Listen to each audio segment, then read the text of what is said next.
Hello, it's me again. Yesterday, I must say, I overheard a load of Polish people, well, a group of Polish people, saying that either they thought they had been or they are currently being treated like trash at Crravens Sweet Factory in York. Now, I have to say that I had a very skilled Polish dentist, and I was aware that the Polish were actually very skilled. This dentist actually was kept working so hard. Like, he had to work from about 9 till 5, standing up all the time, doing intricate work and concentrative work on one person's teeth after another.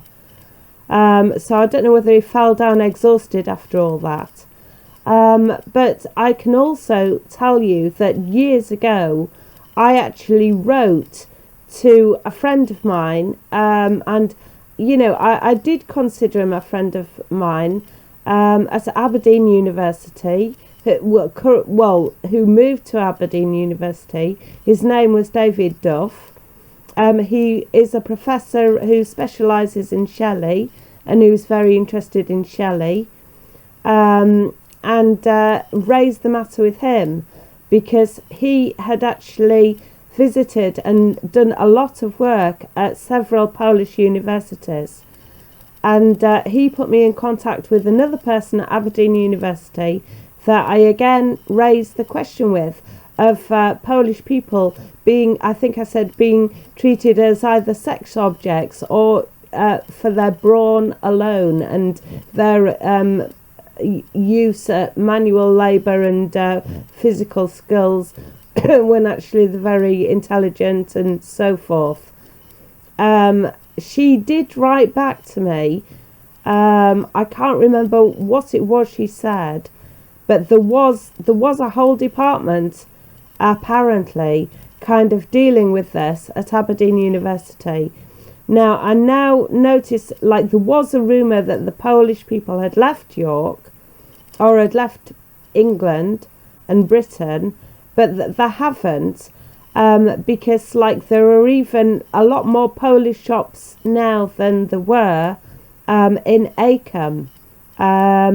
And, I have to say also, I did write to my MP about it because I said, well, you've got a lot of Polish people working at airports, etc.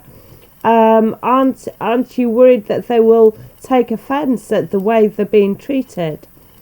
I can't, again, remember exactly what her response on that was. And I can't remember whether she did pass that particular email forward or not. I would also like to say that I knew a man called Douglas, who I first met. I think he first had an Australian accent when I met him, in a pub as a barman, and he was an extremely good barman. He engaged in people in conversation. He made them feel at home. He really was trying very, very hard as a barman. Now, later on, I met Douglas, and it turned out that he had developed an alcohol problem, but he was an extremely hard worker. He was put to work in Brown's in York, and as in the cafeteria there, the one downstairs, and he worked very, very hard. I witnessed it. And he was actually given the sack, and his job was, like, they took on 2 Indian people and gave him the sack for some reason and sent him to a cleaner's firm. And then later on, I saw him again, and he said he was working in B&Q, and I haven't seen him working in B&Q, so I don't know what's happened to him. But he was on a course with me also, where we were examining linguistics and he was talking about pairings, as in, and we were talking about vegetable pairings, and nobody else seemed to know what we were talking about, and he wasn't treated very nicely on that course either. It was about teaching English to other people across York, and yes, I also raised the question with Google Translate with him. Well, no, I raised the question of whether we were able to understand other languages, and the next minute he informed me that Google Translate had come up, and I know that he was working alongside a lot of Polish people and was very friendly with them.